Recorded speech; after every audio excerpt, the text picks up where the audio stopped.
So Vlad TV is actually a YouTube channel that I've actually watched for a number of years.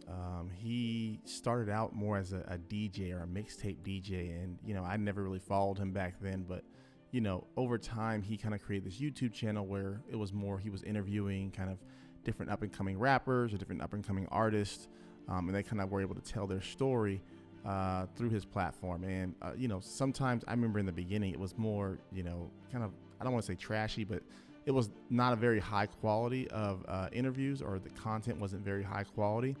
But I gotta say, over time, he's really honed in his craft, and he's actually learned the process of being a documentarian. So one of the reasons why I'm talking about him today is because I think that he is a great example if you're trying to get into the documentary or documentary filmmaking aspects. It will be a good place to kind of start. Now, there's some things that he does that are problematic in my opinion. He does go for the, he's a businessman, so he's going to go for the more clickbaity kind of questions, and sometimes he's dealing with people who are not very well versed with communications or public relations, and so they don't really speak with understanding that how to navigate certain traps or how to navigate certain questioning in order to maximize the outcome. So sometimes they might say things that are, for lack of a better term, self-incriminating, which is unfortunate. But it's on the person to really kind of do what's best for themselves. But what I want to get back to is just the whole interview process. So when he interviews people, he does his research beforehand. I really want to hone this in, because when people talk to people sometimes with interviews and things like that, they don't do the research up front, and they don't understand the content of what they're trying to achieve. So before you go into an interview, you want to go in and you want to do your research, and you want to research the topic that you're going to be talking about. This is extremely vital for anything in life, really. But thinking about that before you go ahead before you start filming or doing a project, start with the research, understanding who you're going to be talking to, understanding their history, and then also look at previous things they might have done in the past. And by looking at those things in the past, try to find niches that they haven't yet talked about.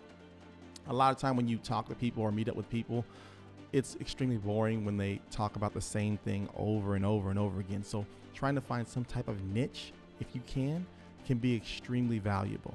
Now, what is another thing that I brought up Vlad TV for is look at his the set that he uses, the cameras that he uses, and how he's kind of updated and upgraded his process in the future. His production quality has increased dramatically. When he started out, it was kind of like somebody holding the camera, and as time has progressed, he has multiple cameras that are shooting. He has very high resolution cameras. He goes into zooming in on their face when it's kind of something that's important that's being said, versus in zooming out when it's not. He also is able to not only do the long form, but also cut it into short form, bite-sized pieces that fits into different audience kind of styles. So sometimes people do like the short form content creation, and other times people like the long form. So really fitting in all those audience niches is extremely valuable. So I think that those are some really good points that I wanted you guys to take home.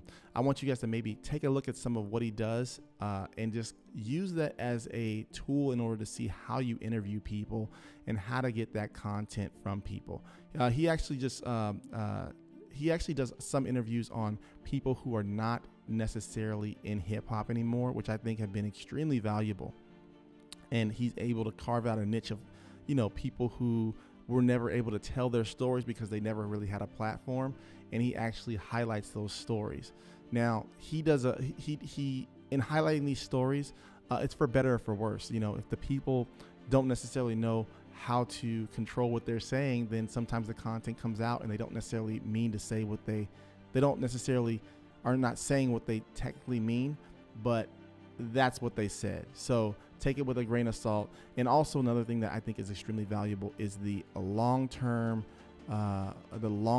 wealth building, the long-term strategy that he has, because he's going to have a catalog of interviews that are going to live on well beyond himself, which is extremely valuable, and it's extremely tactical, and I commend him for that. That's an extremely well thought out strategy that he's done.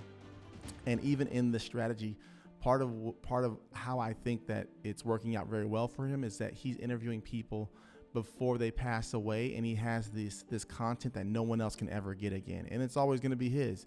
He owns the equipment, he owns the cameras, and he produces it on YouTube. Now, YouTube has some of the rights to his content, but hopefully he has the masters and he can actually, if he chooses to, license that out to people to use it for 1, 2, 3 time use. So it's just something that I've noticed. It's something that I think that he's done a really great job for, and it's something that I think that he's going to continue to build on, and he's going to continue to be able to leverage in the future. And it's something that I think that can be extremely useful for individuals like ourselves who might be working in the narrative space or the documentary space. You can pull a lot of valuable content from what Vlad's doing on his channel and use it in some of your future projects. So I hope this was valuable. I hope that you got some a couple of nuggets from this, and if you did, please remember to like and subscribe as always. I also have my photography and video courses. If you're interested in learning more about that, please click the links below, and I hope to see you guys again here real soon.